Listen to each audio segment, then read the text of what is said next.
Hey guys, this is 11.2 Stoichiometric Calculations. When you finish watching today's video, you should understand how to think through a stoichiometric conversion before you even begin.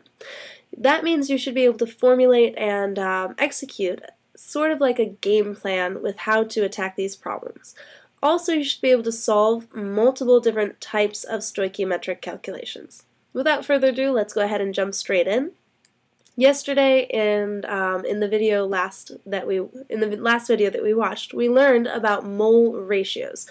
So remember that a mole ratio is going to be based on the balanced chemical equation and on those coefficients in that balanced chemical reaction. So notice that we have some steps that we're going to do with stoichiometry. The first one is the simple mole-to-mole conversion. When you have a mole-to-mole conversion, all you do is use the mole ratios from the balanced equation as a conversion factor to change from one substance to a different substance in a balanced chemical equation. So this is the simplest step that we can have, and it's the simplest type of problem that you're going to encounter. For example, how many moles of hydrogen are produced if you start with 5.3 moles of potassium? So notice that you have to, from that word equation, you're going to have to write a balanced chemical equation, which would look like this. 2K solid plus 2H2O liquid yields 2KOH aqueous plus H2, which should be labeled as a gas. Then you notice that, that's still in subscript, sorry about that. There we go.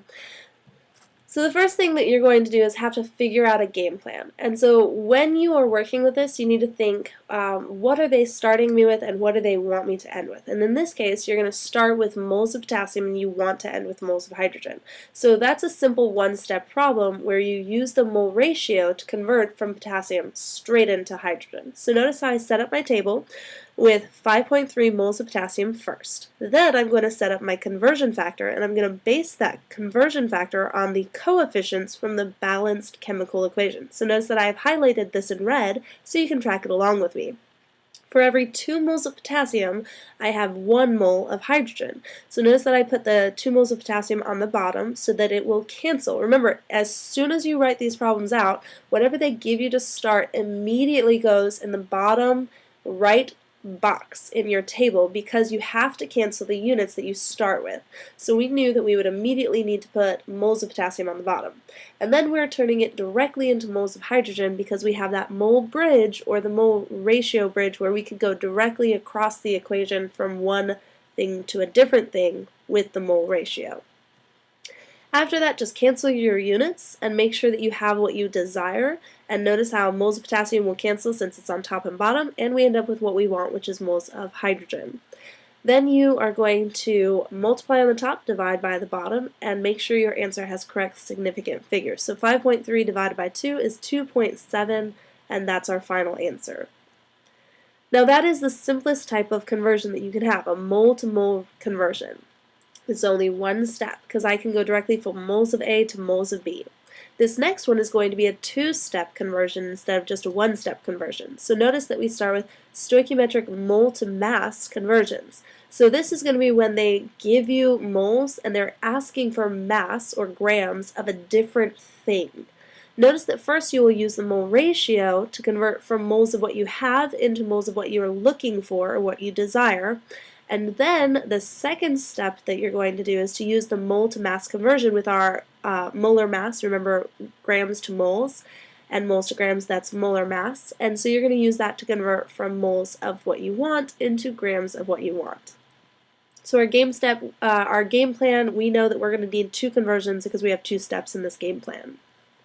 So we start with an example. How many grams of hydrogen are produced if you start with 0.24 moles of iron? Here's your balanced chemical equation. So notice that you start by needing the mole ratio to convert from iron directly into hydrogen. So I'm going to set up my table and start with 0.24 moles of iron. Notice that I've highlighted in your balanced chemical equation the ratio of iron to hydrogen. So iron goes on the bottom, 3 moles of iron, and then hydrogen will go on the top. I have 4 moles of hydrogen. Notice again, the 3 and the 4 came from the coefficients in the balanced chemical equation, and that's the only way that we're able to convert from iron into hydrogen is with those mole ratio.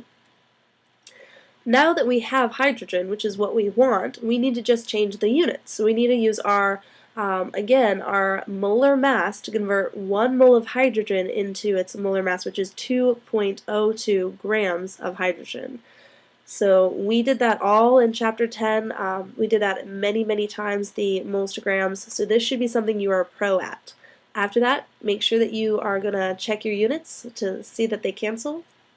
So we notice that moles of iron cancels with moles of iron, and then moles of hydrogen cancels, and we're left with the unit that we want, which is grams of hydrogen. Then multiply on top and divide by the bottom, and make sure that your answer has the correct number of significant figures. So we end up with 0.6464 grams of hydrogen, but we need 2 sig figs, so we're going to round that to 0.65 grams of hydrogen. Again, this is super easy. It's the same as what we've been doing in chapter 10. The only new step that we have is this mole ratio step where we start by turning it into moles of something else. And so remember that that is the only new thing. I would like to also say that even though I'm not going to do an example on this video of this, you could start with grams of one thing and turn it into moles of something else as well. And in order to do that, you would just do the reverse of what's shown here. You would start by converting your grams into moles and then use your mole ratio to turn it into moles of something else. Alright, now you're going to practice. I would like you to figure this out and type in your answers. So how many grams of KOH, or potassium hydroxide, will be produced from 6.3 moles of potassium? And I've given you the molar masses of potassium, oxygen, and hydrogen, which is all you're going to need for this conversion. And here's your balanced chemical equation to start. Now that you've figured that out, we're going to go ahead and keep going to the last type of problem you might encounter in stoichiometry, which is a mass-to-mass conversion. And so for this one, it's going to be the most work we're going to have to do, and it's going to be a 3-step problem instead. So think about it.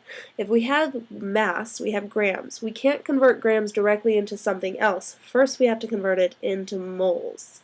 So notice that you will use the mole to mass conversion, which is your molar mass conversion, to convert grams of something into moles of that thing.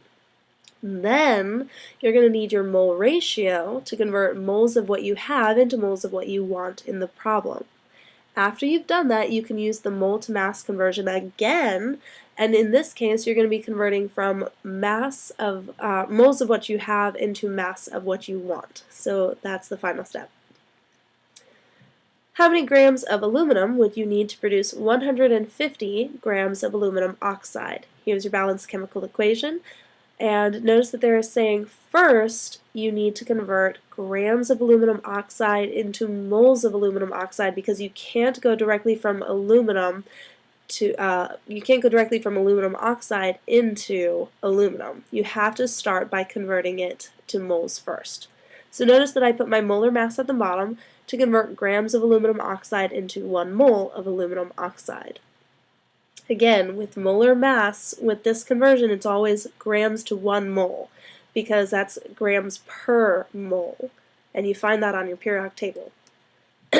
Second, I'm going to do my molar ratio, or my molar bridge if you think about it that way, by using my coefficients on my balanced chemical equation. So I can convert, for every 2 moles of aluminum oxide, I have 4 moles of aluminum. So you just set that up and you use those numbers from the balanced chemical equation.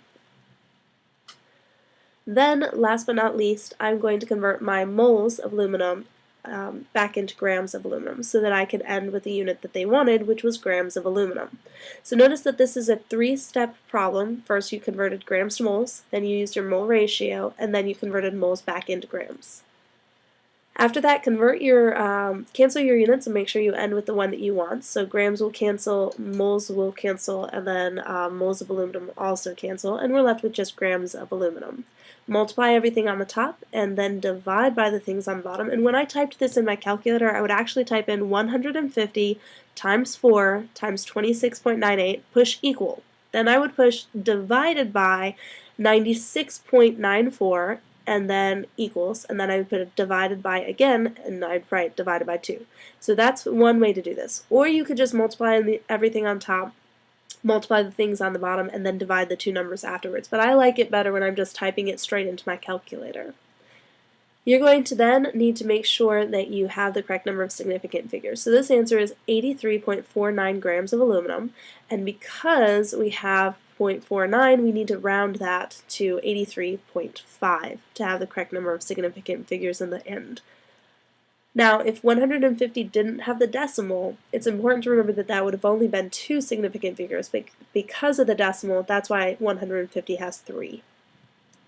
Alright, now you just have to practice one more time, and you're going to be practicing a 3-step problem where you convert grams of something into grams of something else. So here it is. How many grams of CO2 will be produced when 30 grams of C4H10 react? Here are your molar masses for carbon, oxygen, and hydrogen, and your balanced chemical equation. So remember again, 3 steps. First you're going to convert grams to moles, then use your mole ratio, and then you're going to convert moles back into grams. Alright, now that you've finished that problem, I hope that you have watched this video carefully, taken good notes, and now that you're done, you should be able to formulate a game plan on how to attack stoichiometric problems, and you should be able to solve many different types of stoichiometric problems.